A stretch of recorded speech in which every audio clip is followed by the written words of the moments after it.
여러분들과 읽었던 베드로전서 5장 1절에서 3절까지의 말씀을 통해서 제목을 목양의 원리 이렇게 한번 정해봤습니다. 이 원리가 몇 가지인가 봤더니 1, 2, 3절 한 개씩 있어요. 세 가지의 원리가 있더라고요. 그래서 이 세 가지의 원리를 여러분들과 함께 상고하는 시간으로 갖도록 하겠습니다. 제가 기도에도 말씀을 드렸던 것처럼 베드로전서가 왜 쓰여졌는지 이 목적에 대해서 여러분들이 강해하는 내내 잊어버리면 안 된다는 거예요. 여러분, 베드로전서는 왜 쓰여졌느냐? 이제 잠시 후면 정말 전무후무한 박해가 이 그리스도인들에게 닥쳐올 텐데, 이 박해의 때를 만난 성도들에게 어떻게 해야 할 것인가, 어떻게 우리가 신앙을 지키며 살아가야 할 것인가에 대한 대비책으로 베드로가 편지를 썼다는 거예요. 여러분, 우리가 지금 살아가고 있는 이 시대는 물론 네로의 그 엄청난 박해처럼 물리적인 박해가 이루어지고 있지는 않습니다. 사람의 목숨을 빼앗거나 고통을 가하는 이런 일들은 없습니다. 그러나 우리의 믿음을 흐트러뜨리려고 하고 자꾸 모이기를 어떻게 하는 때요? 패하게 만드는 때예요.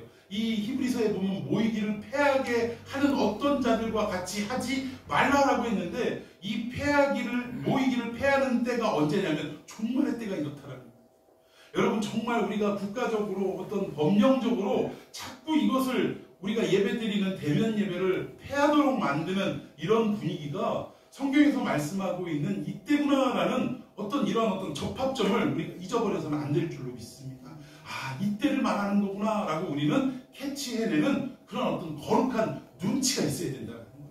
여러분, 아무튼 베드로는 이 불같은 시험을 앞두고 고난을 앞두고 성도들에게 어떻게 믿음을 단단히 붙잡아야 할 것인가에 대해서 말씀하기 위해 베드로전서를 기록했다라고 제가 이미 수차례 언급을 한 바가 있습니다. 그런데 오늘 내용을 보니까 개인적인 성도들의 삶에 대해서만 언급을 한 것이 아니라 오늘은 무엇에 대해서 언급했냐면 교회의 목자들, 교회의 장로들에 대한, 지금 오늘날로 말하면 목사들에 대한 이야기들을 언급하고 있는데, 도대체 이 환난의 때의 목사들은 또는 어떤 여러 가지 교회의 지도자들은 어떻게 양들을 치리하고 가르치고 목양을 해야 할 것인가, 이 부분에 대해서 본문이 말씀하고 있다는 것입니다. 자, 과연 종말을 살아가고 있는 이 시대에, 또 교회가 위기 중에 위기다라고 말하는 이 시대에 과연 교회를 지도하는 이 목사들은, 지도자들은 어떻게 목회를 해야 될 것인가, 우리가 이 부분에 대해서 한번 살펴볼 텐데, 먼저 1절을 한번 읽어보겠습니다. 1절 시작. 너희 중 장로들에게 권하노니 나는 함께 장로된 자요 그리스도의 고난의 증인이요 나타날 영광의 참여할 자니라. 아멘. 여기 보면 장로들에게 권하노니 해서 이 대상이 장로들이구나 하고 장로들의 초점을 맞출 수 있는 오해의 소지가 있어요.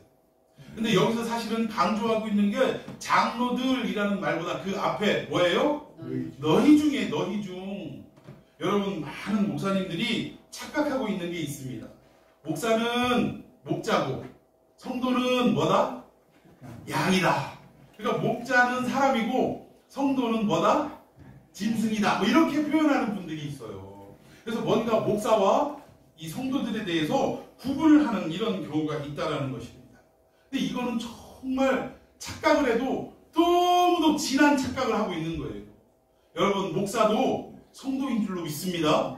저는 나중에, 지금 벌써 죽음을 언급하기는 그렇습니다만, 또 요즘은 또 사람이 또 소천함이 하게 되면 이게 매장지에 매장을 하는 경우보다 화장을 해가지고 이렇게 또 이 납골 땅에다 이렇게 모시는 경우가 참 많은데, 어떤 경우가 된다 할지라도 제가 이 납골당에도 이렇게 유골함을 이렇게 보면서 예수 믿는 사람들은 표가 딱 나더라고요. 그 납골 함의 항아리에 뭐부터 딱 써 있어요? 십자가부터 빨갛게 또는 금색으로 딱 십자가가 표시가 돼 있고, 성도 누구 이렇게 딱 써 있는 걸 보면 이분이 생전에 예수를 믿었던 분이구나라는 것을 금방 알아볼 수가 있습니다. 근데 가끔 그 십자가는 똑같은데 성도라는 이름 대신 목사라고 장로 이렇게 표현되어 있는 그런 유골함도 제가 본 적이 있어요. 근데 사실 저는 유언 아닌 유언입니다만, 제가 언젠가 하나님 앞에 부름을 받았을 때는 저에게 매장을 하든 매장을 해서 비석을 세우든 아니면 뭐 화장을 해서 납불함에다가 이렇게 안치를 시키든 어떤 상황이 된다 할지라도 십자가 표시에다가 목사라고 쓰지 않기를 저는 유언하는 거예요. 뭐라고 써야 되느냐? 성도, 거룩할 성자에 무리 도자를 써서 성도 아무개 권기현 이렇게 써주기를 저는 참으로 우리 자녀들도 있습니다만 그렇게 유언을 하고 싶어요. 왜냐?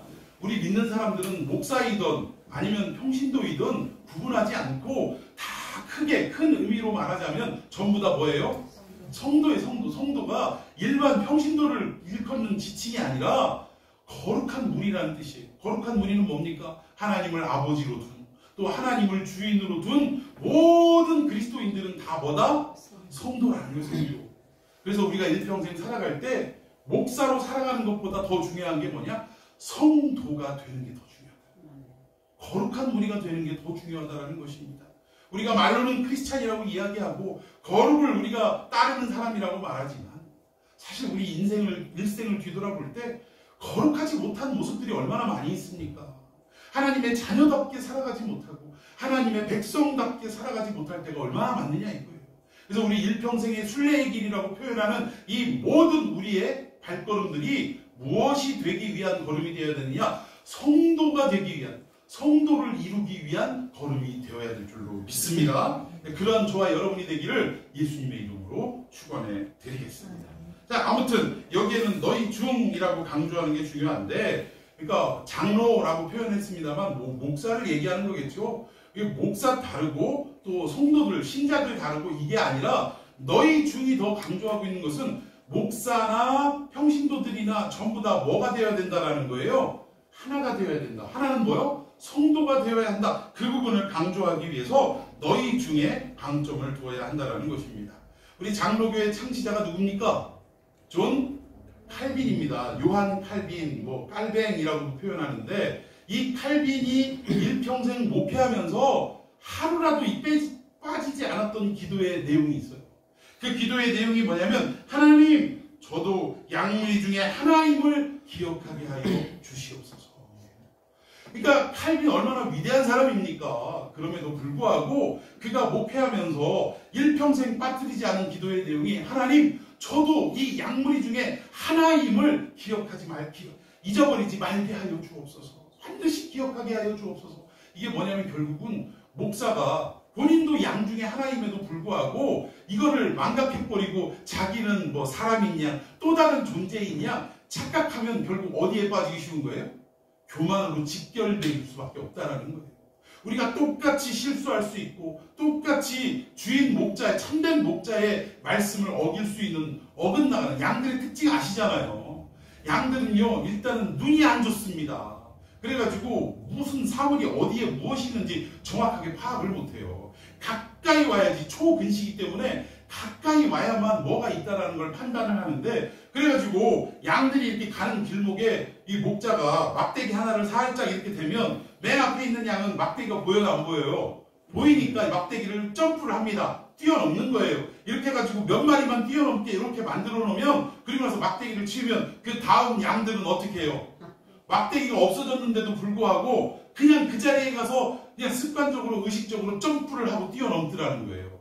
그러니까 여러분 교회 안에서도요, 누구 하나가 엉뚱한 짓을 하는 것을 양들이 보면 이 엉뚱한 짓 하는 양을 고치려고 하는 습성보다 어떤 습성이 더 강해요? 그대로 따라하려고 하는 습성이 강하더라는 거예요.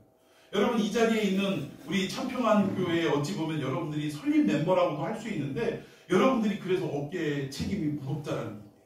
여러분들이 교회 안에서 어떻게 하느냐를 이제 교회에서 이제 교회로 들어오는 새로운 태신자들 또는 새로운 성도들이 이곳에 왔을 때 무엇을 바라보게 돼 있어요? 여러분들이 점프를 하는지 안 하는지를 보고 있다라는 거예요. 그래서 저분들이 막대기 때문에 점프했구나, 이거는 상관없어요. 저 자리만 가면 자연스럽게 점프를 하는 게 이게 이 교회의 문화요, 트렌드요, 법이구나 라고 생각하고 하는 거예요. 그렇게 여러분들의 이 책임을 참 여러분들 유의 깊게 생각하시고, 여러분들 정말 참된 양들, 목자의 음성만 듣고 잘 따르는 이러한 양들이 되시기를 예수님의 이름으로 축원해 드리겠습니다. 그래서 이렇게 목사들도 양무리 중에 하나라는 것, 이거는 목사 스스로도 자각을 해야 되지만 여러분들도 반드시 이걸 알고 있어야 될 문제라는 거예요. 여기서 이거를 온전하게 알지 못하면 목사를 자꾸 어떻게 바라보게 돼요? 하나님 동기동창으로 자꾸 바라보게 되더라는 거예요. 뭔가 목사님은 초월적인 분으로 바라보게 되더라는 거예요. 그래서 자꾸 생기는 게 뭐예요? 우상화가 이루어지더라고요.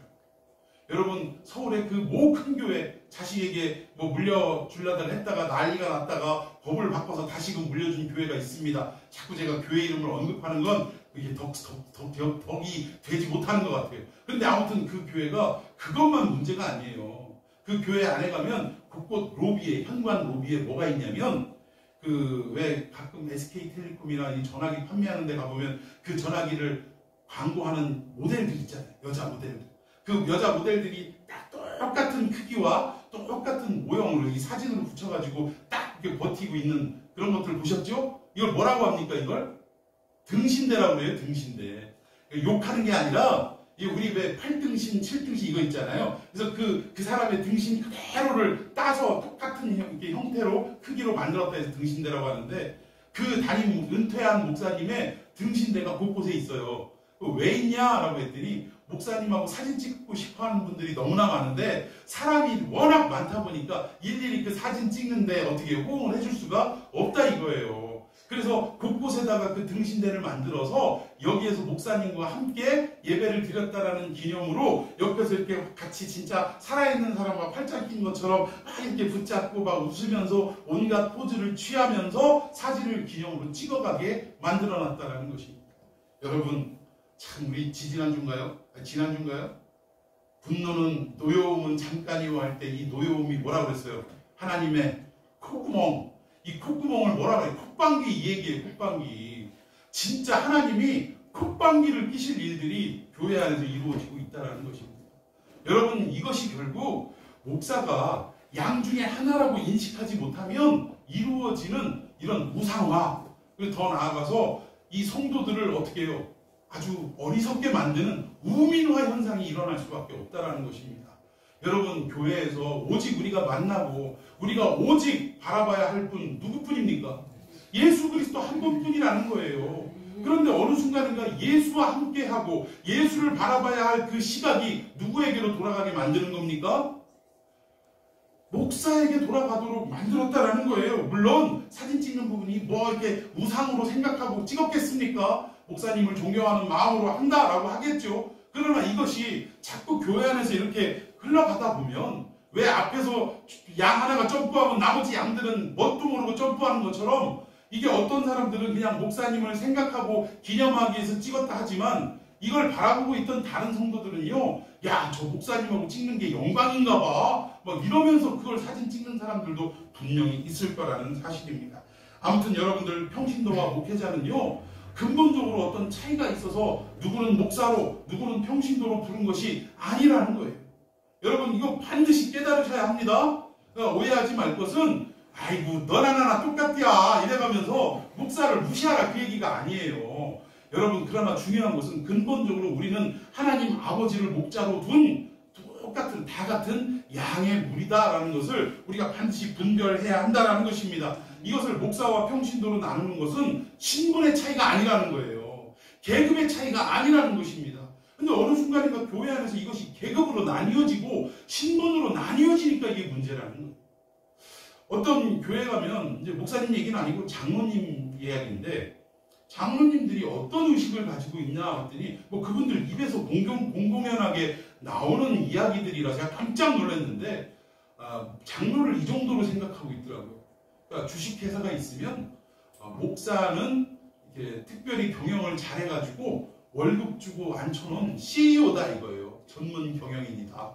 그리고 장로들은 뭐냐? 이 회사에, 그러니까 이 교회의 이사들이다 이거예요. 이사들. 그러니까 그럼 나머지 성도들은 뭐라는 얘기로밖에 안 들려요?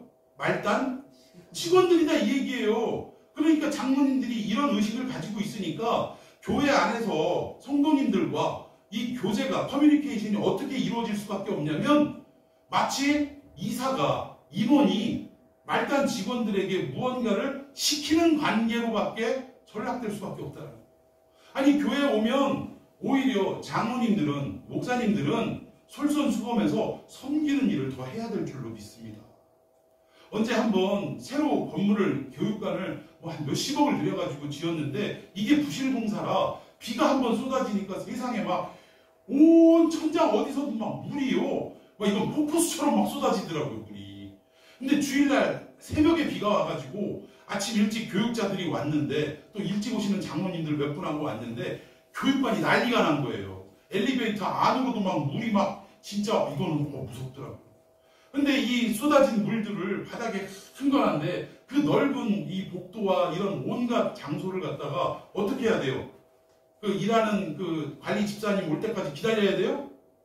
안 되잖아요. 그러니까 교육자들이 예배 준비하고 뭐 해야 되는데 필요 없어. 일단 걸레 들고 다 모여 해가지고 장로님들 몇 분하고 그거를 막 열심히 닦고 막 물걸레질 짜가지고 막 이 와이셔츠 걷어붙이고 바지 걷어붙이고 이러고 있는데 그 선임 장로라는 분이 그러니까 가장 처음 장로가 되셨다는 분, 이분 대단한 분입니다. 여기 모 대학 이 국립대학교 부총장까지도 지내고 뭐 아주 대단한 사람이에요. 근데 이분이 딱 오면서 그걸 보면 여러분 정상적인 목사 장로님이랑 어떻게 해야 돼요? 부인 권사님한테 웃옷을 벗어서 맡기고 가방을 맡기고 당신 먼저 들어가 있어 하고 그 일에 어떻게 해야 돼? 동참을 해야 사실은 그분은 존경을 받는 그 자리에 올라갈 수 있는 겁니다. 근데 이분이 어떻게 하냐면 수고들 많네요. 어이구 수고하십시오 하면서 가는 거예요. 그러니까 나머지 장로님들이 한참 걸레질을 하다가 뻥 쪄가지고 뒷모습을 이렇게 쳐다보고 있더라고요.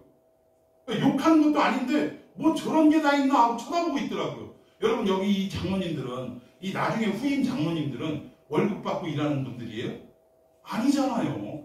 그분들도 동일한 장로인데도 불구하고 성도들이 오히려 예배 드리는데 특히 여기는 주일학교 중고등부 청년들이 예배 드리는 곳이기 때문에 그 어린 영혼들이 불편할까봐 이분들은 솔선수범해서 몸으로 지금 헌신하고 있는 가운데 있는데 아니 제일 어떻게 보면 모범이 돼야 될 부분이 거기서 그냥 목소리에 무게를 팍 진짜 어떻게 그렇게 무게를 잡는지 몰라. 그러면서 어이구 수고가 많으십니다 하면서 가시는데 참 기가 막히더라고요. 기가. 여러분 이런 형태로 계급으로 이루어지고 신분 차이로 이루어지면 결코 안 된다라는 거예요. 앞으로 우리 교회에도 이제 장로님들이 세워질 때가 올 텐데 저는 그분들에게 꼭 말씀을 드리고 싶어요. 장로직은 명예가 아니라 뭐다? 멍에이다. 짊어져야 할 짐이다 이 얘기예요. 여러분 앞으로 장로가 되시기로 작정하신 분들은 아멘 하시기 바랍니다. 그런 마음으로 장로하세요. 목사도 마찬가지.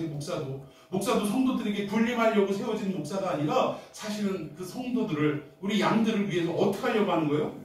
죽으려고 하는 자세로 목회를 해야 이것이 제대로 된 목회가 될 수 있다는 것입니다. 그러니까 목사가 신분도 아니고 장로가 계급도 아니라는 것을 이건 정말 우리가 다 공통적으로 공히 알고 있어야 된다는 거예요.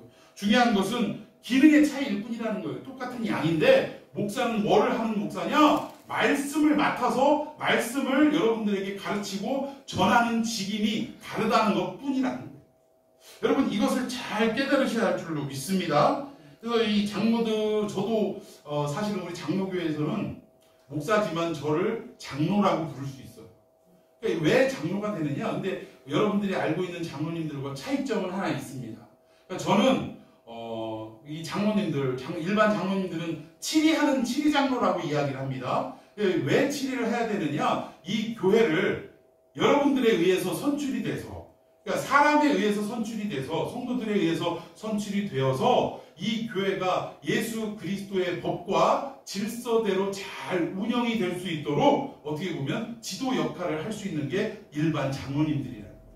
그러니까 저도 그런 치리 장로인과 동시에 저는 한 가지의 직분이 더 있는데 말씀을 여러분들에게 전달하는 이 강도하는 그러한 어떤 직분이 더해 있는 그러한 장로 중에 하나라는 사실이에요. 그리고 우리가 착각하는 것 중에 하나가 교회가 좀 어느 정도 규모가 생기면 담임 목사님이 있고 그리고 그분을 돕는 협력하는 목사님이 또 있는데 이분들을 뭐라고 불러요? 부목사라고 부릅니다. 그런데 부목사님의 부자는요 뭐가 부족해서 부목사님이 아니에요. 부족해서 부목사님이 아니고 또 그분들의 성이 부시기 때문에 부목사님이 아니라는 거예요. 그러니까 어떤 신방을 이제 담임 목사님이 못 가시고 그 교구를 담당하는 부목사님과 또 또 신방대원들과 함께 그 성도의 가정을 신방을 갔는데 이 문을 딱 열어주는 성도가 첫 번 하는 말이 뭐예요? 목사님은 안 오셨네요? 라고 이야기를 하더라는 거예요. 근데 담임 목사는 못 갔지만 누가 갔어요? 부목사님이 가셨잖아요. 그러면 그 부목사님은 목사가 아니라는 얘기예요? 목사님은 안 오셨네 하면 부목사는 목사가 아니라 그 얘기 아니에요. 우리가 참 실수하는 것 중에 정말 이게 주의 깊게 생각해야 될 게 이러한 부분이라는 것입니다. 그러니까 전부 이 교회도요, 담임 목사에게만 어떻게 해요? 이 구조가 쏠려 있다 보니까 리더십이 부재하게 되면, 담임 목사가 부재하게 되면 교회가 휘청거리는 경우가 너무나 많더라는 거예요. 그러니까 결국은 목사님도 양무리 중에 하나라는 것, 이 전제에서 출발을 해야 되는데, 목사님은 우리와는 달라! 라고 생각을 하니까, 단위에서 별 오만 소리를 다 하는데도 사람들이 어때요? 그냥 목사님 하시는 말씀이 옳을 거야, 옳지 하고 무조건 따르는 우민화 현상이 일어나게 되더라는 것입니다. 그래서 여러분, 이 시대는요, 목사도 잘해야 되지만 성도들도 지혜로워야 될 줄로 믿습니다. 결국 자기 영혼이 달려있기 때문에 그렇다라는 거예요.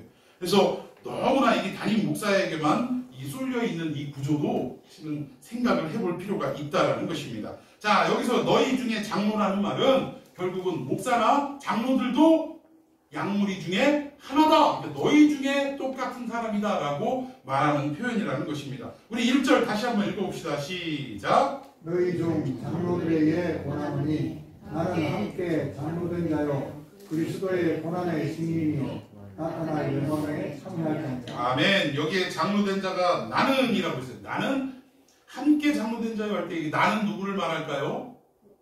베드로를 말하는 것입니다. 그러니까 베드로도 장로 중에 하나다. 근데 이 장로가 치리도 하지만 무엇을 하기 위해서 또 따로 구분을 받았냐, 직분을 받았냐면 말씀을 가르치고 전하는 사역도 함께 받았다라는 것입니다. 그런데 이제 이 양떼 목자, 즉 성도들의 목자가 된 이 베드로가 장로들이 어떻게 교회를 돌봐야 할 것인가, 그것도 특히 고난과 핍박과 박해가 다가오는 이 시점에서는 어떻게 목양을 해야 될 것인가, 이 부분에 대해서 지금 간절하게 부탁을 하고 있는 내용이 오늘 본문의 내용입니다. 그래서 2절을 한번 살펴보도록 하겠습니다. 2절 시작. 너희 중에 있는 하나님의 양무리를 치되 억지로 하지 말고 하나님의 뜻을 따라 자원함으로 하며 더러운 이득을 위하여 하지 말고 기꺼이 하며. 아멘. 여기서 보니까 하나님의 양무리를 치되, 여기가 중요한 부분입니다. 그러니까 목회를 할 때 어떻게 되냐, 양무리를 치는 목회를 해야 된다는 거예요.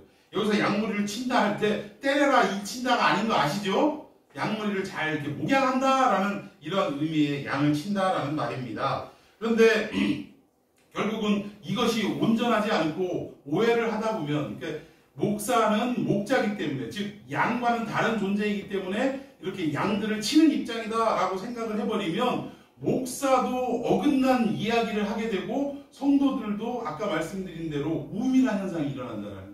그러니까 이런 부분들을 우리가 잘 살펴봐야 한다는 것입니다. 그러니까 한국 교회가 다시금 회복이 되고 개혁이 이루어지느냐 안 되느냐는 것은 제일 첫 번째가 목사에게 책임이 있다는 거예요. 목사가 나의 존재가 어떠한 것인가를 먼저 깨닫는 거, 이거 중요합니다. 근데 이것만으로는 안 되고 결국은 무엇까지도 이루어져야 되냐면 성도들도 영적으로 이것을 깨달을 수 있는 지혜가 있어야 한다는 거예요. 아, 목사님은 우리와 같은 성도이지만 그러나 저분은 하나님께 말씀을 받아서 우리에게 전하고 가르치는 직분이 있는 거구나 라는 것을 깨달아야 된다는 거예요. 참, 그래서 우리가 물론 이제 목사가 도덕과 윤리적으로 어떤 문제를 일으켰을 때 우리 반응은 뭐부터 나오면 아이고 목사가 어쩌면 저럴 수 있어 라고 이야기를 합니다. 그런데 물론 목사도 그러면 안 되죠. 그게 맞는 말입니다. 그러나 중요한 것은 우리의 그 말 표현 속에 목사를 우리와 같은 부류로 보는 것이 아니라 우리와는 전혀 다른 부류로 우리가 생각하고 기대했기 때문에 어떤 실수가 나타나면 대본에 이런 표현이 나오는 거예요. 여러분들이 쉽게 죄 앞에 또 유혹 앞에 무너질 수 있는 여지가 있는 것처럼 목사도 동일한 사람이라는 거예요. 동일한 양이라는 거예요. 물론 늘 방해로 스스로를 내몰고 하나님께 훈련받고 기도하고 성결한 삶을 살아가도록 애쓰고 수고하는 게 목사의 직분. 그래서 그들을 뭐라고 부르냐면 세상에서도 성직자라고 이야기하는 거 아니겠습니까? 이게 필요합니다만 그러나 경우에 따라서는 이들도 양에 불과하기 때문에 무너질 수 있는 그런 어떤 그 약점들이 있어요, 없어요? 있다라는 걸 우리는 인정을 해야 된다. 용납하라는 얘기 아니에요. 그럴 수 있다라는 인정을 해야 된다는 것입니다. 자, 아무튼 이렇게 성도나 목사가 서로가 다 이게 지혜로워지고 똑똑해져야 되는데 여기 양을 치라라는 말의 의미는 양을 먹여라 이 뜻이에요. 먹여라. 목양을 해라라는 말은 결국 자녀를 양육한다라는 말은 무슨 말과 똑같냐면 애들을 어떻게 하라는 거예요? 잘 먹여서 키워라 그 얘기입니다. 양육이라는 말이 그런 말이에요. 그러니까 여기 양을 쳐라라는 말도 영적으로 양들을 잘 건강한 꼴을 잘 먹여라 이런 의미라는 사실입니다. 그래서 목회자의 가장 우선적인 본질은 어떤 거냐? 건강한 양식을 양들에게 먹일 줄 아는 그 사역을 감당하는 사람들이 건강한 목회를 한다라고 표현할 수 있다라는 거예요. 그러니까 이게 목사가 매너가 얼마나 좋으냐, 또 외모는 얼마나 잘생겼냐, 이게 다 1차적이고 근본적인 문제가 아니라 후차적이고 2차적인 문제에 불과하다라는 것입니다. 여러분, 목사님이 잘생기면 좋아요, 안 좋아요? 뭐 좋은 부분도 있겠죠. 그런데 장동건처럼 너무 잘생기면요, 오히려 복음 전파에 방해가 된다는 거예요.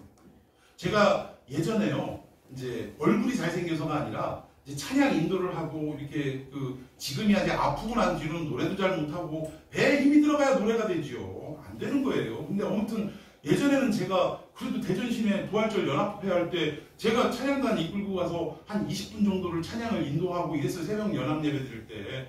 근데 참 그때는 인기가 있었겠습니까? 없었겠습니까? 인기가 있었죠. 나이도 젊었을 때인데.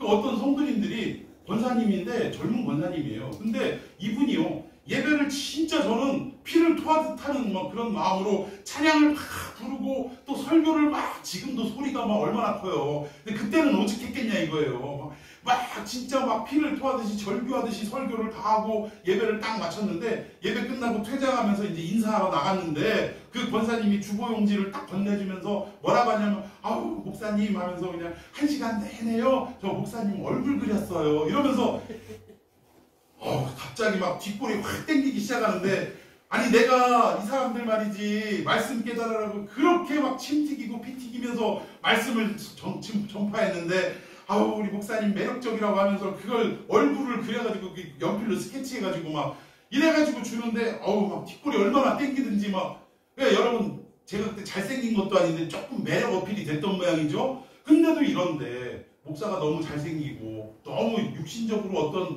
이렇게 눈길을 끄는 그런 외모라면 이게 복음적이겠어요? 아니겠어요? 오히려 복음을 방해한다는 것입니다. 그래서 목사는 저처럼 대충 생겨야 가장 은혜로운 것을 여러분 믿으시기를 바랍니다. 너무 잘생겨도 안 되는 거예요. 한번 생각해 봅시다. 의사가요. 중요한 게 뭐예요? 얼굴 잘생기고 손님한테 친절하고 매너 있게 하고 이게 중요합니까? 여러분 의사 나올 때는 아주 수술을 할 때 메스를 딱 던져주면 필요한 부분만 절개해서 띄어내고 정말 이상 없이 잘 깨끗하게 치료할 수 있는 실력을 가지고 있는 게 의사 중에 의사라는 거예요. 아니 조금 불친절해도 수술만 잘하면 그 사람한테 수술 받고 싶어서 줄을 서게 돼 있다 이 말입니다. 여러분 마찬가지로 의사의 직분도 수술을 잘할 때 비로소 그가 의사의 진가를 보여주는 것처럼 목사의 진짜 어떻게 보면 진가는 어디서 많이 하냐? 온전한 하나님의 말씀을 그대로 잘 여러분들에게 전달하고 먹일 수 있는 역할을 할 때 그때 비로소 참된 목자와 목양을 할 수 있는 그러한 목사다라고 말할 수 있다는 거예요. 여러분 동의하십니까? 이것이 중요한데 결국 이러기 위해서는 목사가 열심히 노력하고 수고하고 기도하는 것도 중요하지만 우리 목사님이 정말 말씀을 잘 깨닫고 분별해서 우리들에게 잘 전달할 수 있도록 해주십시오 하는 성도님들의 기도가 절실하게 필요한 것을 믿으시기를 바랍니다. 이 일은요, 왜 말세를 살아가는 성도들에게 주는 이 편지 가운데 목양을 온전히 해라 라는 이 내용이 뜬금없이 끼어들었냐면 여러분 말세를 살아갈 때 여러분들의 목사가 엉뚱한 소리 하는 목사라면 여러분들도 똑같이 어떻게 돼요? 불량식품 먹다가 배탈이 날 수밖에 없다라는 것입니다. 그러니까 여러분들이 우리 목사님 온전한 말씀을 증거하고 하나님의 뜻을 그대로 전달할 수 있는 목사님 되게 해주십시오. 또 세상이 험한데 참 걱정이에요. 여러분들 대면 예배를 계속 끝까지 이제 강조하다가 이제는 벌금만 내고 이거는 뭐 어디 가서 벌금 내고 안 되면 구류 살고 뭐 이러고 아니면 빚이라도 내서라도 벌금 내면 된다고 하지만 이거는 이게 막 5년 이하의 감옥형에 처한다고 하면 이거 조만간에 이것도 이게 사식받게 생겼다라는 생각도 들더라고요. 근데 상황이 이쯤 돼도 목사는 하나님이 하라고 하신 대로 하는 게 참 목자인 줄로 믿으시기를 바랍니다. 그러니까 참 걱정도 돼. 한편으로는 몸도 불편한데 이거 참 언젠가 괜히 이거 성도들이 사식 넣어주면 사식받는 목사가 되는 거 아닌가, 현장 예배를 고집하다 이렇게 되는 건 아닌가, 뭐 걱정도 되지만 어쨌든 목사의 할 일은 하나님이 하라 하시는 대로 가르치고 행하면 되는 거 아니겠습니까? 여러분들 저를 위해서도 온전한 말씀을 잘 증거하는 목사가 될 수 있도록 기도해 주시는 사명을 감당해 주시기를 바랍니다. 예전에 우리 부모님들은요, 토요일 날 되면 어떻게 하셨어요? 교회에 다 나오셔서 청소를 하셨어요. 그리고 청소가 끝난 다음에 그 강대상 앞에서 모여가지고 뭐 하셨냐면 목사를 위해서 기도하는 시간을 가졌어요. 내일 우리 목사님 예배를 집례할 때 성령께서 함께 해주시고 말씀을 선포하실 때 정말 성령님의 인도하심 가운데 선포할 수 있도록 해달라고, 강권적으로 역사해달라고 막 이래가면서 거기서 기도하셨다니. 참 한국교회 목사들이 그나마 버틸 수 있었던 것이 바로 성도님들의 이런 기도 때문이라고 저는 생각합니다. 여러분 저를 위해서 기도해 주시기를 바랍니다. 바울도 자기의 믿음의 아들인 디모데에게 뭐라고 부탁을 했냐면 너는 진리의 말씀을 옳게 분별하며 라고 당부를 했다라는 거예요.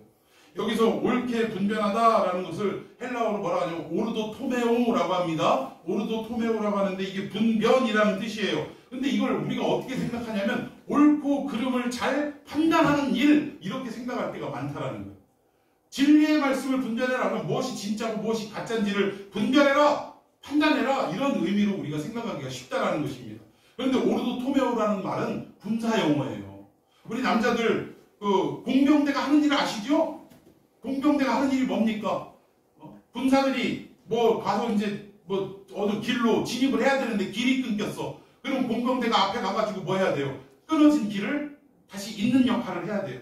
또 강을 건너가야 되는데 강을 건널 다리가 없어요. 그러면 그 인공적으로 만든 막 큰 판들이 있습니다. 이런 막 그 무거운 것들을 몇십 개를 갖고 와가지고 막 그걸 이어가지고 이 강을 띄워가지고 다리를 만드는 거예요. 차도 지나가고 사람도 지나갈 수 있는 다리. 이게 오르도 토메오가 이 길을 내다라는 뜻이에요. 길을 내다. 로마 시대 군인들이 전쟁을 하기 위해서는 물자도 지나가야 되고 병력도 지나가야 되는데 온전한 길을 내는 역할을 누가 감당하냐? 이 공병대들이 감당을 하더라는 것입니다. 그러면 이 디모데에게 너는 진리의 말씀을 옳게 분별하라, 이 얘기는 이 목사들은요 말씀의 길을 내는 작업을 해야 된다는 거예요. 옳게 내야 된다는 거예요. 만약 이 공병대가 길을 엉뚱한 길로 내면 이 병사들과 물자들은 엉뚱한 데로 갈 수밖에 없다는 것입니다. 살 수 있는 길로 길을 내야 되는데 죽을 길로 길을 내면 결국 그 길을 따라가는 모든 사람들은 죽음을 면치 못하게 되더라는 거예요. 그래서 목사가 말씀을 분별해서 잘 가르쳐야 하는 것은 결국 이것이 예수 그리스도라고 말하는 참된 길인지 진리의 길인지 아니면 죽음의 길이고 거짓된 길인지를 잘 판단해서 여러분들에게 소개하고 그 길을 걸어갈 수 있도록 하는 역할을 제가 감당해야 된다는 것입니다. 이 일을 온전히 감당할 수 있도록 여러분들 기도해 주시기를 바라요. 제가 말씀을 시원찮은 말씀 자꾸 전달하고요, 세상 이야기 가지고 자꾸 여러분들에게 꺼내놓고 이러면 여러분들의 영혼이 금방 알 겁니다. 겉으로는 재밌고 뭐 유익하다고 생각할 오늘 참 기분 좋았어, 재밌었어, 이렇게는 들릴지 모르지만 영혼은 여러분들 나날이 어떻게 되는 거예요? 피골이 상접해 갈 수밖에 없다는 거예요. 여러분 제가 어머니를 지금 모시고 있는데 어머니가 아무리 드시는 것도 부족한데도 이게 해도 너무한 거예요. 전부 이게 이 뼈에 살이 그냥 아주 껍질처럼 껍질만 남아가지고 붙어있는 이런 상황인데 얼마 전에 이제 병원에 가서 상담을 해보니까 뭐라고 얘기를 하냐면 이제 치매가 중증 치매라고 그래요. 그러니까 의사소통이 어느 정도 되는데도 불구하고 왜 중증 치매냐라고 했더니 그냥 눈 뜨면 침 뱉는 거 있죠. 이게 화장지에다 싸서 뱉을 때도 있고 화장지가 여의치 않으면 방바닥에다 그냥 뱉는 거예요. 침을 뱉는 거예요. 여러분 저희 어머니가 하루에 두루마리 화장지를 한 통을 쓰십니다. 하루에 한 통을 쓰세요. 매일같이 이 쓰레기통이 막 이 산더미를 이룹니다. 이게 다 뭐냐? 뱉느라고, 침 뱉느라고. 근데 사람이 침을 뱉으면 결국 몸속에 있는 수분이 건강한 사람들은 좀 덜한데 나이 드시고 체력이 떨어진 노인들은요 이걸 침을 뱉으면 살이 내릴 수밖에 없대요. 쭉 말라붙을 수밖에 없대요. 가뜩이나 얼마 남지 않은 수분이 침으로 다 빠져나오기 때문에 음식을 어느 정도를 먹어도 결국은 소용이 없다라고 이야기를 하더라고요. 여러분 제가 온전한 음식을 여러분들에게 잘 공급하지 않으면요 이 생명수를 여러분들에게 잘 공급하지 않으면 여러분들은 겉으로야 재미있고 뭐 교회 나오는 게 즐거울 수도 있지만 여러분들의 영혼은 점점 어떻게 되는 거예요? 메말라가고 비틀어져 갈 수밖에 없다라는 것입니다. 그래서 여러분들이 저를 위해서 기도해야 될 이유가 여기 있다라는 거예요. 자, 두 번째 온전한 목양이 어떤 것이냐? 자, 우리 2절 다시 한번 읽습니다. 시작. 너희 중에 있는 하나님의 양육을 시되 억지로 하지 말고 하나님의 뜻을 따라 자원함으로 하며 어려운 이득을 위하여 하지 말고 기도해 하며. 야, 여기 보니까 양무리를 친다라는 말을 첫 번째 대지로 말씀을 드렸고 그러니까 결국 건강한 꿀 하나님의 말씀을 잘 먹이는 게 말세를 만난 성도들에게 할 수 있는 건강한 목회다 라고 말씀을 드릴 수 있습니다. 그리고 두 번째는 뭐냐면 사실은 여기 억지로 하지 말라라는 말도 좀 포함을 하고 싶었는데 목회를 억지로 하는 분들이 가끔 있더라고요. 이것이 즐거움으로 해야 되는데 정말 마지못해 하는 분들이 있어요. 근데 대부분 그런 분들은 보면 이 목회의 수명이 한정이 돼 있더라고요. 은퇴할 때까지 못 하시더라고요. 그러니까 사람이 억지로 하는 것은 사람 어떤 눈치나 환경 때문에 조금은 어느 정도 그것을 가리우면서 할 수는 있지만 이것이 사나 죽으나 하나님께서 내게 맡기신 일이다. 그러니까 흔히 얘기하는 천직이다 라고 생각하고 이 일을 감당하지 않으면 기쁨과 즐거움으로 감당하지 않으면 결국 그렇게 되더라고요.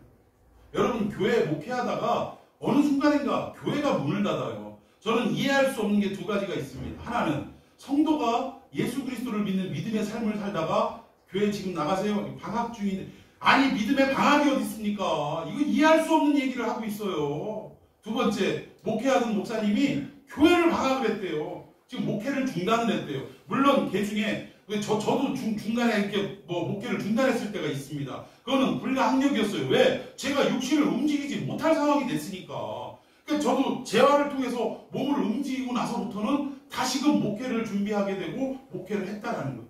그런데 아예 이분은 돈 문제 때문에 또 여러 가지 뭐 이렇게 교회에 세를 못 내고 뭐 여러 가지 환경적인 거 자녀를 양육해야 되는데 경제적인 부분이 뒤따르지 않고 뭐 이래가지고 일단은 목회를 접고 가정 먼저 먹여 살리기 위해 준비해 놓고 하겠다 이러신 분들 치고 다시 목회를 시작하는 분이 있을까요? 없을까요? 없습니다. 뭘 이루어 놓고 하겠다라는 말은 말도 안 되는 얘기이기 때문에 그래요. 참 이런 경우가 이해할 수 없는 두 가지 경우 중에 하나인데 억지로 목회해서는 안 된다라는 거예요. 그리고 오늘 이제 두 번째 여기에 더러운 이득을 위하여 목회하지 말라라고 말씀하고 있는데 여기 더러운 이득이 뭐냐? 근데 그때 당시의 배경을 우리가 이해하면 금방 우리가 이 하는 말이 무슨 뜻인지 알 수 있어요. 그때 당시에는 오늘날처럼 한 교회에 담임 목사님이 있었습니까? 없었습니까? 요즘은 담임 목사님이 딱 계시면 언제까지 목회하세요? 문제가 없는 한 은퇴할 때까지 목회하시고 은퇴하시면 20년이 넘으셨으면 원로 목사님으로 추대해서까지 아주 그냥 소천하는 날까지 뭐 사례비의 70%를 들여가면서까지 그렇게 목회를 하게 하시더라는 거예요. 근데 그때 당시에는 성도들은 자꾸 예수 그리스도를 영접하고 교회는 여기저기 세워지는데 그 교회를 담당할 수 있는 목사들은 숫자가 부족해요, 안 부족해요? 터무니없이 부족했다라는 거예요. 여러분 바울이 뭐 선교하고 싶어서 여기 갔다 저기 갔다 한 게 아니에요. 여기서 목회하다가 다른 쪽에 교회가 세워졌거나 예전에 지나오다가 교회를 세웠던 그 교회를 누군가 양육할 사람이 없으니까 다시 거기를 갔다라는 것입니다. 그러니까 목사가 없으니까 여기저기를 다니면서 목회했다라는 거예요. 우리도 한 50년대, 60년대 교회가 이렇게 처음 이 땅에서 막 뿌리 내리기 시작할 때 그때예요. 한 교회 목사님이 없다 보니까 결국 전도사님들이 막 여기저기 저 교회를 왔다 갔다 순회하시면서 설교를 하셨던 적이 있습니다. 그것처럼 그럴 때가 있는데 문제는 사례비를 줘야 될 거 아니에요. 담임 목사는 아니고 여기에 와가지고 한 달이면 한 달, 두 달이면 두 달, 길으면 뭐 1년, 2년도 목회를 하는데 매달 이분들에게 뭐 어떻게 생활을 영위할 수 있도록 사례비를 줘야 되는데 오늘날처럼 이게 성도들이 회의를 해서 딱 정해가지고 사례비를 드리는 게 아니라 그때 당시에는 어떻게 사례비를 드렸냐면 회중의 수를 얼마만큼 모이게 하느냐에 따라서 그 퍼센테이지로 사례비를 드렸다. 그러면 여기에 강사로 내가 초빙을 받아서 갔는데 사람들이 많이 모여야 되겠어요? 적게 모여야 되겠어요? 많이 모여야죠. 적게 모이면 자기 차비도 안 나와. 그러니까 많이 모이게 해야 되는데 그때 당시에 발달했던 학문이 뭐냐? 수사학이라는 거예요. 말을 하는 학문이 발달을 했다라는 것입니다. 그러니까 이 돌아다니는 순회 이 말씀을 가르치는 교사들이 어디에 주안점을 두냐면 내가 좀 회중들이 들을 때 짜릿하고 감각적이고 뭔가 사람들이 집중할 수 있는 재밌어 할 수 있는 뭐 울렸다 웃겼다 할 수 있는 이런 어떤 말의 표현들을 이 수사학을 사용해서 이것을 쫙 하고 뭐 이게 설교도 아닌 연설을 이렇게 해버리면 사람들이 많이 몰려들어요 안 몰려들어요? 저 목사 골 때리네 이러면서 모이는 사람들이 있어요 없어요? 부지기수예요. 막 목사가 도대체 코미디를 막 일부러 막 하는 것 같아. 내가 듣고 있어도. 1시간 30분 설교 중에서 한 15분 이상이 코미디더라고요. 그럼 도대체 이게 뭘까라고 생각이 되어지는데 성도들은 옳게 분별하지 못하면 이렇게 자극적이고 감각적인 이야기에 끌려서 몰려들게 돼 있다는 것입니다. 여러분 한국교회의 장로교가 왜 이렇게 번성하지 못하는지 아십니까? 그 어렵게 잘 살아보세를 외쳤던 새마을운동 시기에 왜 그렇게 저쪽 순복음 계통이 왜 이렇게 부흥이 된지 아세요? 장로교회 가면 일주일 내내 먹고 살기 시달려가지고 힘겹게 일하다가 그리고 나서 교회에 딱 왔는데 사람들은 뭘 받고 싶어요? 위로받고 싶은 거예요. 이 세상에서 힘겹게 일한 여러분들이요. 끝까지 하나님 앞에 믿음을 지키면 여러분들이 지금은 100만 원을 받을지언정 하나님께 그래도 감사를 드리면 여러분의 월급이 300만 원, 500만 원으로 늘어나게 될 줄로 믿습니다. 이래버리면 사람들이 거기서 뭐라고 그래요? 그 감각적인 얘기를 듣고 아멘 하고 난리가 나는 거예요. 그리고 열심히 하고 싶겠어요? 안 하고 싶겠어요? 하고 싶죠. 뭐 때문에? 500만 원 준다니까. 이래서 부흥하기 시작했다라는 거예요. 근데 장로교는 가면 한 주간 동안 왜 이렇게 죄 가운데 살아왔습니까? 성경은 이렇게 말하는데 여러분들은 왜 푯길로 살아가고 계십니까? 이러면서 주구장창 매를 후려치니까 아주 죽겠는 거예요. 근데 여러분 하나님의 말씀은요 오히려 우리를 후벼파고 우리를 아프게 하고 듣기가 껄쩍지근하게 만드는 것이 오히려 하나님의 참된 메시지인 줄로 믿습니다. 하나님은 이 땅에서 우리가 잘 먹고 잘 사는 거에 그리 그렇게 관심 두지 않으세요. 우리의 영혼이 어떻게 하면 하나님의 말씀대로 순종하고 복종하여서 하나님의 백성이 만들어지느냐, 천국 백성으로 이끌림을 받느냐, 여기에 관심이 어떻게 보면 초점이 맞춰져 있다라고 말할 수 있다는 것입니다. 그러려면 어떻게 해야 돼요? 잘하는 거 칭찬도 해줘야 되지만 그거보다 비중이 어디가 더 세요? 잘못하는 거 다시금 깨달을 수 있게 하는데 비중이 더 있기 때문에 사람들이 장로교를 잘 이렇게 가지 않고 그 부흥의 역사가 순복음에서 난리가 났던 거예요. 여러분 이런 것처럼 그때 당시에 이 순회 교사들이 사람들이 듣기에 이 감각적인 이야기들을 하면서 사람들을 모이게 했다라는 거예요. 그래서 사람들이 자연적으로 많이 모이고 또 기쁘고 즐거웠고 분위기 좋아지니까 어때요? 사람들은 또 군중심리라는 게 있습니다. 누구 하나가 주머니를 열어서 땡그랑 하고 던져놓으면 나는 주머니 지킬 수 있어요 없어요?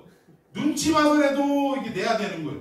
그러니까 결국 사례비가 많아지니까 결국 사람들은 설교를 하나님의 뜻대로 하는 설교보다는 사람들이 듣기를 원하는 감각적인 설교를 해나가기 시작했다는 것입니다. 그러니까 결국은 이런 상황이 되니까 교회의 부흥은 우리가 말하는 부흥은 이루어질지 몰라요. 그런데 성경은 과연 이런 부흥을 이야기했느냐? 단 한 번도 이런 부흥을 말한 적이 없다라는 것입니다. 여러분 진짜 성경이 말하는 부흥은요. 부흥이라는 단어 자체도 없을 뿐더러 그 부흥의 의미는 숫자가 늘어나고 빈자리가 채워지는 것이 부흥이 아니라 결국 한 심령이라도 어떻게 되냐? 마음이 뒤집어지는 역사가 이루어지는 것을 부흥이라고 말합니다. 그리고 그 한 사람이라도 삶이 변화되어지는 것을 부흥이다라고 성경은 말씀하고 있다는 것입니다. 단 한 영혼이라도 하나님이 내 인생과 내 심령 가운데 임재하는 것을 경험하는 것이 부흥이다. 이게 성경은 그렇게 말씀하고 있다는 것입니다. 그러니까 목사님들도 착각하면 안 되는 게 내가 설교를 잘해서 사람들이 몰려든다라고 착각해서는 안 된다. 여러분, 예전에 제가 신방을 간 적이 있는데, 이 신방할 때 이 연세 드신 분 한 분이 이 노래를 자기 맘대로 이렇게 찬송가를 그때 500몇 장이었잖아요. 바뀌기 전에는 500몇 장을 다 한대요. 아니, 이 할머니 권사님이 은퇴 권사님인데 그걸 어떻게 다 알지? 나도 목사인데도 다 모르는데. 그래가지고 야, 이분 대단하다. 그래서 신방 대였는데 이분을 막 같이 해가지고 갔는데, 아휴, 노래가 곡조가 다 똑같아. 1장부터 500몇 장까지 곡조가 다 똑같아요. 이거 뭐라 그래? 그 뭐 시조하는 것도 아니고 그냥 전부여 의지 없어서 이렇게 곡조를 맞춰서 불러야 되는데, 전부여 의지 없어서 이렇게 부르면 500몇 장이 아니라 5천 몇 장인들 못 부르겠냐 이 얘기예요. 그러니까 그런 분인 줄도 모르고 갔다가 이제 몇 번 그렇게 막 어떻게 보면 골탕을 먹은 적이 있는데, 가기 전에 이게 당부를 한 거예요. 여기 지금 신방 가시는 분 좀 중요한 분이니까 제발 노래 크게 하지 말라고, 찬송 크게 하지 말라고, 저 따라 하는 대로만 따라서만 하시라고. 근데 이분이 찬송을 하는데 은혜가 꽂혀버린 거예요. 그러니까 제가 당부한 거 잊어버리고 그냥 온 감정을 다 실어가지고 그냥 그 찬양을 하는 거예요. 그 찬양을 하는데 분위기를 딱 보니까 이 신방 받는 사람 얼굴이 좀 이상해. 그래서 이거 큰일 났다. 이거 교회 개척한 지 얼마 안 됐는데, 이런 분들이 교회에 자꾸 들어와야 재정도 세워지고 이럴 텐데 이거 어떡하나 하고 막 걱정을 하면서 이제 드디어 말씀 전하는 시간이 와가지고 설교를 딱 했어요. 얼굴이 많이 이렇게 좀 다시 원상태가 됐더라고요. 그래가지고 속으로 어떤 생각이, 그렇지. 권 목사가 그래도 설교 한번 하면 그래도 뭔가 좀 나 은혜를 받았겠지 라고 하는데, 다과를 내놓을 거 아닙니까? 다과를 내놓는데 하는 소리가 뭐냐면, 제가 오늘 예배에 정말 은혜 받았습니다 라고 하길래 속으로 제가 얼마나 건방지냐면, 그럼 그렇지, 오늘 한방 홈런 날렸구만, 속으로 그 생각 딱 하고 있는데, 오늘 권사님 찬양에 제가 은혜를 너무 많이 받았다. 이거 뭐요 이거? 이거 갑자기 반전되는 이 분위기는 뭐요 이거? 하고 생각하고 있는데 하시는 말씀이, 이분이 부모님들이 맞벌이를 하다 보니까 어려서 할머니 손에 컸대요. 할머니도 예수 믿는 분이었는데 이 할머니가 찬송을 그렇게 불렀다는 거예요. 자기를 업어갖고 키우고 어려서부터 가정예배를 드리고 하는데도 전부여 의지 없어서 이런 식으로 불렀다라는 거예요. 근데 이 할머니를 이제 성장해서 자기가 사회생활하고 뭐 교사생활을 하면서 이제 할머니가 그립고 그랬지만 바쁘다 보니까 할머니를 뵐 수 있는 시간이 없더라는 거예요, 여유가. 그러던 순간에 할머니는 결국 어떻게 돼요? 영원히 기다려주지 않습니다. 돌아가신 거예요. 돌아가셨는데 그때 그 자기를 키워주시면서 그 찬송을 불렀던 그 할머니에 대한 기억이 오랜 세월이 지났기 때문에 잊어버렸는데, 이 권사님이 그날 거기 신방 가서 노래를 그렇게 부르는 바람에 돌아가신 할머니가 생각이 나면서 하염없이 눈물이 날 뻔했다라는 거예요. 그러니까 권 목사 설교하고는 관계가 있어요, 없어요? 전혀 관계가 없다는 거예요. 여러분, 하나님의 놀라우심은요, 이 인간이 말을 얼마나 잘하느냐 못하느냐에 달려있는 게 아니라는 것입니다. 하나님이 그 마음을 얼마만큼 어루만지시느냐에 진짜 부흥의 역사가 이루어지고 안 이루어지고가 달렸다는 거예요. 여러분 믿으십니까? 미가서 3장 5절에 이런 일들이 있었대요. 기가 막힐 일들입니다. 자, 한번 제가 먼저 읽습니다. 내 백성을 유혹하는 선지자들은 이에 물 것이 있으면 평강을 외치나 그 입에 무엇을 채워주지 아니하는 자에게는 전쟁을 준비하는도다. 이런 선지자에 대하여 여호와께서 이르시되 6절 그러므로 너희가 밤을 만나니 이상을 보지 못할 것이요 어둠을 만나니 점치지 못하리라. 이 선지자 위에는 해가 져서 낮이 깜깜할 것이라. 기가 막힐 일들이 과거 구약에서도 이루어지고 있었다라는 거예요. 선지자들, 제사장들, 종교 지도자들, 오늘날로 말하면 목사, 장로들에 의해서 이런 일들이 아주 그냥 만연히 이루어지고 있었다라는 것입니다. 이게 무슨 말이냐면 한마디로 이에 물 것이 있으면 이 말은 뭐냐면 오늘날로 그냥 적나라하게 표현하면 목사에게 봉투라도 찔러주고 목사가 필요한 모든 것들을 좀 이렇게 등 가려운 데를 그냥 말없이 쓱쓱쓱 긁어주면서 그냥 막 목사님 지지해주고 섬겨주고 모셔주고 그냥 밥 사주고 돈 주고 막 이런 충성을 해대면 이 목사가 뭐라고 얘기해요? 평강이 있을지어다 라고 얘기한다라는 거예요. 그런데 이 성도의 형편이 어찌 되든지 간에 상관없이 먹을 것을 주지 않고 이에 물려줄 것을 주지 않으면 그러면 전쟁을 준비시키시더라는 거예요. 뭐요? 가끔 보면 이런, 제가 직접 들은 얘기인데 이 교회를 섬기다가 몇 년 동안을 타지에 갔다가 여기 대전에 볼 일이 있어서 오래간만에 왔는데 그 교회에다가 헌금을 하려고 준비를 해서 그때 20만 원인가 30만 원을 헌금을 했다고 그래요. 그런데 오전 예배에 이렇게 헌금을 하고 식사를 하고 이제 뭐 헌금위원들 정리를 했겠죠. 근데 오후 예배 목사님이 딱 나오셔서 대박에 하는 소리가 오래간만에 교회 와가지고 헌금을 말이야 이따위로 한다고 막 이러면서 나 도대체 이게 단상에서 이루어질 수 있는 사건인지가 너무 이게 궁금해요. 이런 일들이 즐비하더라는 거예요. 근데 그 말을 듣고 이거 목사님이 잘못됐구나라고 판단을 해야 되는데 그 말을 듣고 마음에 찔림을 받고 두려워하고 이거 내가 헌금 요만큼 해갖고 내 일상에 위험한 일이 생기는 건 아니냐, 저주가 일어나는 건 아니냐, 두려워 떨면서 얼마를 더 해야 되나 고민을 하는 그걸 상담이랍시고 저한테 와서 하는 사람을 제가 만나본 적이 있어요. 여러분, 앞서서 말씀을 온전히 먹지 못하면 우민화 현상이 생긴다고 그랬잖아요. 어리석은 현상이 생긴다고 했지 않습니까? 지금 그거를 반증하고 있다라는 것입니다. 그러니까 오늘날도 자꾸 이렇게 이렇게 이에다 물려줄 걸 주면 막 축복을 밀어주고, 그리고 형편이 어려워서 이렇게 하지 못하는 사람들 관계없이 그냥 아무것도 안 낸다 해가지고 그냥 전쟁을 그냥 저주를 퍼붓고, 그러니까 헌금 이따위로 해가지고 되겠어? 그 말이에요. 지금 기가 막힌 일들이 구약에서도 벌어지고 있는데 오늘 이 시대에도 그런 일들이 있다라는 것입니다. 이런 선지자들은 6절 보니까 뭐를 만나요? 밤을 만난대요. 밤을 만난다는 건 캄캄한 어둠을 말하는 것입니다. 그리고 선지자 위에 해가 져서 낮도 캄캄해지고 그 앞전에는 뭐라고 말씀하고 있냐면 이상을 보지 못할 것이다. 이게 뭐냐? 하나님이 그들의 생각과 그들의 입속에 말씀을 준다 안 준다? 안 주신대요. 하나님이 그들에게는 더 이상 말씀하지 않는다라는 것입니다. 말씀하지 않으니까 목사가 가짜 목사라도 이 앞에 나와서 뭘 해야 돼요? 뭔가를 떠들어야 될 거 아닙니까? 근데 하나님은 말씀을 닫아버리셨어요. 그러면 이 사람들이 찾는 일이 뭐예요? 세상 얘기를 자꾸 여기다 끄집어내는 거예요. 다른 종교들에서나 들을 수 있는 얘기들을 여기서 끄집어낸다라는 것입니다. 여러분, 우리 기독교는요, 치성과 정성을 드리는 종교가 아닙니다. 여러분, 이거 잘 이해하셔야 돼요. 그러면은 그냥 아무렇게나 해도 되는 그 얘기가 아니에요.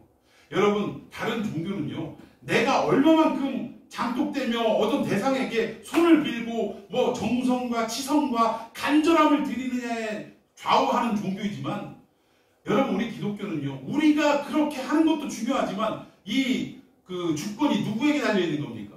하나님께 달려있는 거예요. 심지어 정말 우리가 극단적으로 말하면 우리는 기도하지 않았음에도 하나님이 작정하시면 어떻게 하셔요?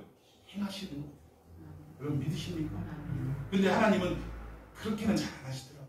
우리를 정말 하나님 앞에 기도의 장소로 몰아갈 수 있도록 막 핸들링을 해나가시더라고요. 그래서 마침내 천부의 의지 없어서 손들고 옵니다라고 기도하게끔 만들어 놓고 하나님이 그 일을 이루시더라는 사실입니다. 여러분, 아무튼 엉뚱한 소리를 다니면서 하는 이러한 현실들이 오늘날도 있다는 거예요. 여러분, 저는 목사님들은요, 원리만 얘기하면 돼요. 원리만. 하늘나라의 원리만 말하면 됩니다. 여러분, 공산주의와 민주주의에 대해서 무엇이 하나님의 뜻이다라고 말할 수 있습니까? 여러분, 이거 착각하시면 안 됩니다. 공산주의야 유물주의니까 하나님 생각하고는 처음부터가 이런 거 맞지 않지요. 그러면 민주주의는 하나님 뜻입니까? 여러분, 민주주의가 뭐예요? 다수결 아닙니까? 10명 중에 6명이 찬성하면 4명이 반대를 해도 어떻게 되는 거예요? 그럼 집행에 나가는 게 그게 다수결 민주주의입니다. 그런데 6명이라는 것을 뭐라고 얘기해요? 우리가 여론이라고 하는 거예요. 여론. 대세라고 하는 거예요. 그걸. 그러면 대세가 옳다라고 말하는 것은 하나님이 옳으냐 그러냐에는 거기에는 담겨 있지 않아요. 사람들의 생각에 이것이 옳다라고 하는 게 대세이고 이것이 민주주의라고 말하는 것입니다. 그럼 나머지 4명 또는 그보다 적은 숫자들은 어떻게 하는 거예요? 옳아도 주장을 펼치지 못하고 관철시키지 못하는 게 민주주의입니다. 여러분, 오히려 하나님 나라에 이런 게 있습니까? 민주주의나 공산주의나 다 이 땅의 사상이에요. 이 땅의 사상.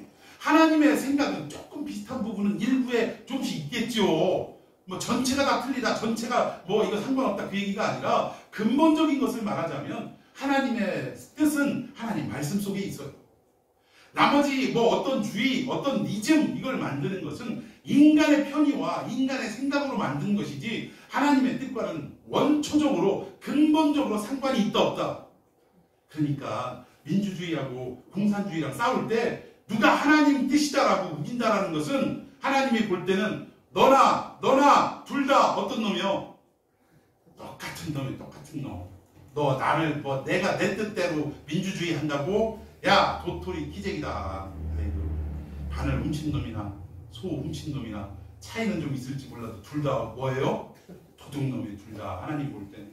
그러니까 우리가 이것을 잘 알아야 한다는 것입니다. 자, 그러니까 말씀을 온전히 잘 먹여야 되고 그리고 이렇게 참 하나님 뜻대로 행해야 되는 목사가 돼야지 더러운 이득을 위해서 하는 목사가 되면 안 된다는 거예요. 마지막 3번째, 시간이 많이 갔습니다만 마지막 3번째 3절 한번 읽어봅니다. 본문 3절 시작. 같은 자들에게 주장하는 자세를 하지 말고 양분의 본이 되라. 자, 여기 본이 되라 라는 말을 헬라어로 투포스라고 하는데 이게 무슨 뜻이냐면 복사하다, 카피되다 이런 뜻이에요. 복사가 되다, 카피되다 이런 뜻입니다. 그러면 이 말세를 살아가는 목사들이 어떠한 모습으로 목회를 해야 되느냐? 본받는 목회를 해야 된다는 거예요. 본받는 목회는 결국 누구를 본받는다는 말입니까? 누구를 본받는다는 말을 해야 되는 거예요? 예수님 본받는. 그러니까 목사가 다른 누구를 본받는 게 아니라 예수를 본받는 목회를 해야 된다는 것입니다. 그럼 예수님의 어떠한 부분을 본받아야 되느냐? 예수님은 이 땅에 오셔서 뭐라고 말씀하셨냐면 나는 양을 위하여 죽노라. 섬기러 오셨어요. 나는 섬기러 왔고 섬김을 받으러 온 게 아니다. 그런데 어느 정도까지 섬기냐? 나는 양을 위하여 죽을 각오가 아니라 죽으러 왔다라고 말씀하고 있다. 여러분, 저는 예수님의 이 말씀을 정말 롤모델 삼아서 목회하는 평생에 정말 죽음의 목회를 하고 싶습니다. 저는 죽을 각오가 아니라 예수님이 당신의 어린 양들을 위해서, 양떼들을 위해서 십자가에서 죽으셨던 것처럼 저도 이 죽음의 목회를 정말 하나님 앞에 온전히 할 수 있도록 매달리며 이 목회에 전념하기를 원합니다. 참으로 아직도 제 안에는요, 이 죽어야 되는데 스물스물 기어오르고 살아있는 부분들이 너무나 많이 있다는 거예요. 여러분, 이런 부분들을 위해서 저를 위해 기도해 주셔야 됩니다. 제가 이 참평한 교회를 동화정동에 다시금 이 몸이 회복되고 또 설립을 했을 때, 개척을 했을 때는 어떤 마음으로 시작했냐면 그냥 설렁설렁 하겠다라는 마음으로 하지 않았다. 죽음을 각오하고 했다라는 것입니다. 그러면 여기서 뭘 죽음을 각오로 했느냐? 성도가 막 많아지는데 죽음을 각오했냐? 아니라는 거예요. 한 영혼이라도 하나님의 말씀을 온전하게 전하고 전달하고 또 그분의 삶의 변화가 이루어질 수 있도록 말씀 따라 변화되어질 수 있도록 여기에 주안점을 두고 정말 목숨을 다하는 목회를 해야겠다라고 결심을 하고 여기에 시작을 했다라는 것입니다. 오늘 이 참된 목자, 특히 환난 날에 어떠한 목회를 하는 것이 진짜 목자냐? 오늘 3번째, 예수님이 샘플이 되는 그러한 목사가 참된 목자가 될 수 있다라는 거예요. 이 성도들을 위해 목숨을 버릴 수 있는 올인의 목회가 이루어질 수 있도록 여러분 기도해 주시기를 바랍니다. 여러분, 교회라는 곳은요, 양들이 다양합니다. 우리가 지금 여기에서도 뭐 이렇게 얼마 안 되지만 여러분들이 생각이 다 같아요? 살아가는 패턴이 다 같습니까? 여러분, 다니면서 한마디 말하면 여러분들 듣는 입장은요, 각자 자기 입장에서 다 다르게 들어요. 그러니까 참 이게 빵 공장이나 무슨 과자 공장 가가지고 밀가루 배합해가지고 그냥 딱 찍어내는 게 성도를 만들어내는 일이라면 저도 참 편하게 할 수 있을 것 같아요. 말씀을 딱 이렇게 규격 있게 딱 해가지고 그냥 전하기만 하면 동일하게 다 알아듣고 막 무슨 뭐 빵 이렇게 비닐에다가 딱 포장까지 되는 것처럼 성도가 만들어지는 게 그렇게 만들어지는 일이라면 흔히 얘기하는 9 to 5, 9시부터 일해가지고 5시 딱 퇴근하고 이러면서도 할 수 있을 것 같아요. 그러니까 참 이게 그렇지 않으니까 결국은 시간하고 상관없다라는 거예요. 여러분 한밤중에 뭐 지금은 뭐 그런 일들이 별로 없습니다만 한밤중에 자는데 전화가 오면 이거 좋은 일이겠어요? 나쁜 일이겠어요? 이게 분명히 어디 병원에 실려갔거나 아니면 사망을 했거나 이런 일들 중에 하나예요. 큰 일을 겪었거나 이런 일들 중에 하나예요. 그러니까 잠자기 전에 항상 주님 앞에 기도하는 것도 밤에 급한 전화 안 올 수 있게 해주십시오. 이 얘기는 뭐냐면 제가 일어나기 싫어서가 아니라 성도들에게 이런 어려운 일들이 생기지 않게 하나님 복을 내려주십시오 라고 기도하는 내용이에요. 그러니까 참 이렇게 시간도 상황도 상관없이 매달려야 하는 게 목회더라는 것입니다. 정말 이 목회를 정말 그렇게 감당해 갈 수 있도록 저도 기도하는 게 중요하지만 여러분들도 기도를 해야 우리 참평한 교회가 오늘 본문에서 말씀하시는 말세를 살아가는 이 시대의 참된 교회, 진정한 교회를 이루게 될 줄로 믿으시기를 바랍니다. 여러분 저를 위해서 오늘은 좀 기도해 주셨으면 좋겠습니다. 특별히 이 코로나19 때문에 참 교회가 또 어려움을 겪게 될 텐데 하나님께서 이 어려움에 앞서서 우리들이 어떠한 마음 자세로 준비를 해야 하는 것인지 이 부분에 대해서 다시금 생각하게 하시고 끝까지 믿음을 잃지 않는 목사와 또 성도들이 될 수 있게 해달라고 또 특별히 책임지고 가는 이 불초한 종을 위해서 여러분들 끝까지 말씀에서 벗어나지 않는 진리를 지킬 수 있는 목사가 될 수 있게 해달라고 저를 위해서 기도하는 시간 갖도록 하겠습니다. 함께 주님의 이름을 부르며 기도합니다.